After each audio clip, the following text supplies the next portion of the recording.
All right, welcome back to part two of our Monday video lecture. And as we left off, we talked about we're going to get into some Supreme Court cases. These are really important Supreme Court cases, not only for education, but for your rights. And there's still Supreme Court cases that hold a lot of power today, so that you need to know in protecting yourself as well as your rights as a human being. So, ensuring one person, one vote. The Warren Court decided two important cases that changed the political landscape.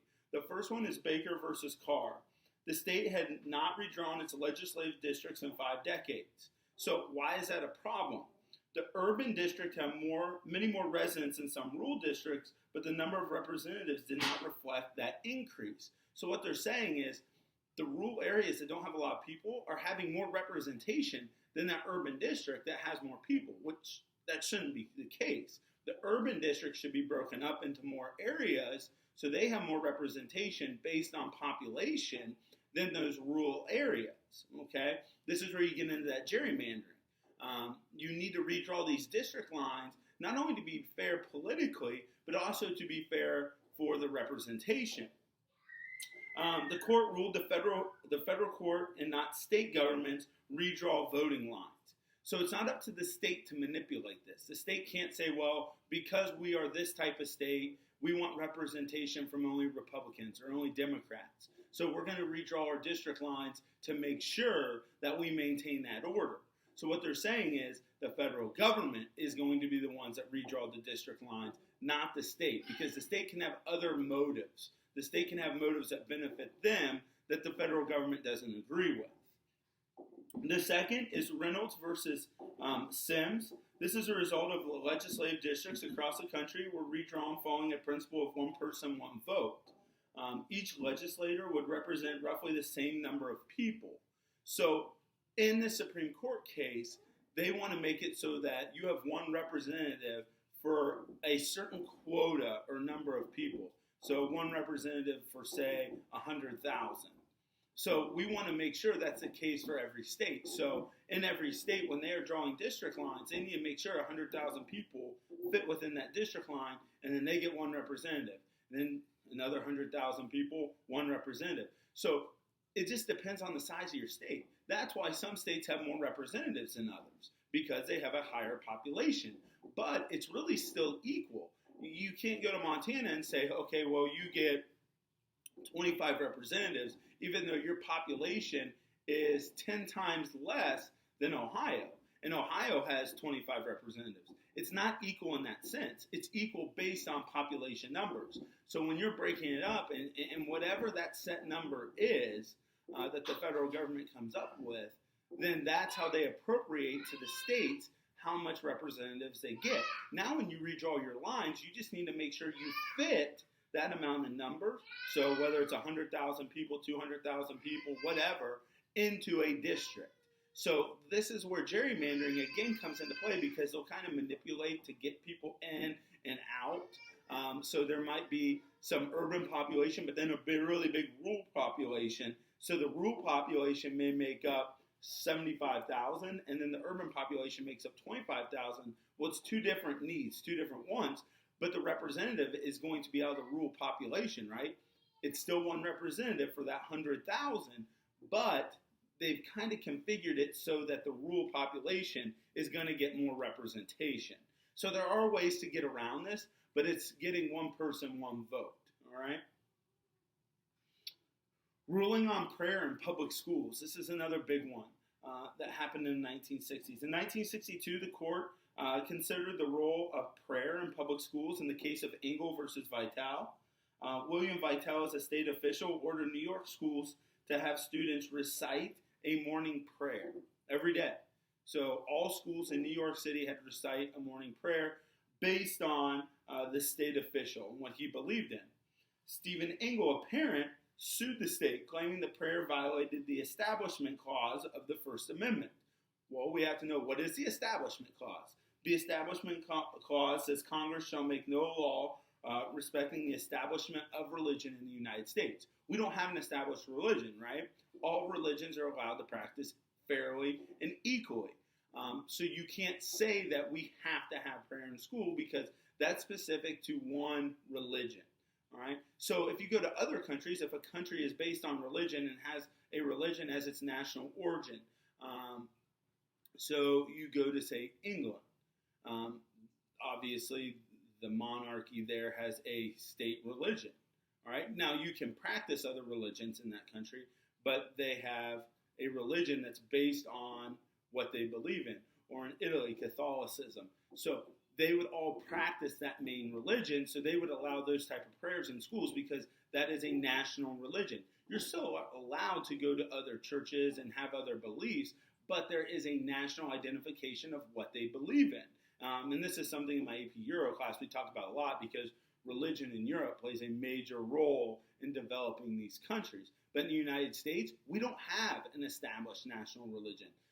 And we did that on purpose because we didn't want to alienate anybody. We wanted everyone to feel welcome. And we also wanted to allow everyone to practice because so many people are coming to the United States because of racial injustice and because of religious persecution that we want to make sure they feel welcome and that doesn't continue in our country. The Supreme Court agreed with the parents. They found that state-sponsored prayer in school, even if voluntary, was unconstitutional. So what some schools did after this is they would have a moment of silence in their classrooms. So they're not advocating that someone does prayer or anything else, but it's a moment of silence. You can do what you want, all right? This also became big when it came to the Pledge of Allegiance. Obviously, it's something we do Mondays and Fridays at Hayes. When I was in high school, we did it every single day. We did the Pledge of Allegiance. And then people started complaining, and they said, why are you making students do this? And that's why at the beginning of the Pledge of Allegiance, they say stand if you're able or capable, but they don't tell you that you have to stand because some people may not agree with it. And so what they're doing is they're trying to make it all-encompassing and not saying this is what you have to do, all right? And so those are some of the things that schools, because schools being public are funded by the national government, by the state government, you cannot mandate this. Now, if you go to a parochial school, so like a Catholic Christian school, a school of a religious denomination, you probably have morning prayer, you go to church and things like that in your school because you're not federally funded and you are focused in that religion, and that's where you're going to school, and that's why you're going to school there. The last one, protecting the rights of the accused. And this is a big one. It's one that's very controversial still today with some of these Supreme Court cases and what's happening in society. You can kind of see where these court cases set a precedent. So the Warren Court rulings reshaped the criminal justice system. Matt versus Ohio, so one that happened right here in the great state of Ohio, a woman had been convicted of a crime based on evidence found during an illegal police search of her home. The Supreme Court ruled in 1961 that evidence obtained illegally may not be used in court. So that's why police officers need a what? A warrant, right, to come into your house. Unless there's probable cause. So like they can see something through a window that, there's drugs or there's a body on the floor or blood. That gives them probable cause to come in. But they can't just kick in your door, come in and search your home. That's admissible in court. They can't take items and use it as evidence if they don't have a warrant to do so. So all those shows you guys watch, like NCIS, Criminal Minds, and you see like the actor like kick in the door, like break in somehow, or find an open window. That's illegal. You can't do that. All right. Everything has to come with a warrant by the police officers if it wants to be used in court. We also have another Supreme Court case, Gideon versus Wainwright. Clarence Gideon had not had the money to hire a lawyer to represent him in his court case. The result was the courts now provide public defenders to people who are accused of a crime but who cannot afford a lawyer. So what we see in this is Gideon is put on trial, but he doesn't have the money to obtain a lawyer, so he has to represent himself. Well, he can't do that well because he doesn't have the backing in a law degree or understand the legal system. And so it doesn't give him a fair chance or an equal and fair trial. So what is given to every single person is a public defender. Everyone can get a public defender and to represent them no matter how much money they have. Escobar versus Illinois denied a murder suspect the right to speak with a lawyer Escobet's constitutional right to be represented by a lawyer after his arrest had been violated. So when they're questioning him, and he asked for legal representation or legal counsel, they denied this to him and kept pressing him during the interrogation, and they used this interrogation to convict him. Well, once you ask for legal counsel, they have to provide it to you because some people don't understand their rights and what they can and do not have to do, all right? And the last one, the one people probably know the most, is Miranda versus the state of Arizona. The court ruled that police must inform suspects of their rights before questioning. These are known as the Miranda rights. So this is when you are getting arrested, the rights that are read to you. You have the right to remain silent, you have the right to an attorney, all that sort of stuff, so that the criminal is informed of their rights that they can choose to either ignore or that they can say, yes, I understand and this is what I want. If these aren't read to someone, and this has happened before, if a police officer or the arresting officer doesn't read the Miranda rights and it goes to trial, then the case will be thrown out because you violated their constitutional rights, even if it is a clear conviction. So like you saw them do it, everyone saw them do it, but the Miranda rights were not read to the suspect, doesn't matter. That is a violation of their human right. And so then the court case would be thrown out, and because of double jeopardy, you can't retry that person. So there are a lot of factors and a lot of legal steps that you have to go through when you are trying to convict someone of a crime, all right? That's it for today, Monday, with our video lectures. Hopefully you guys learned a little bit through the Supreme Court cases.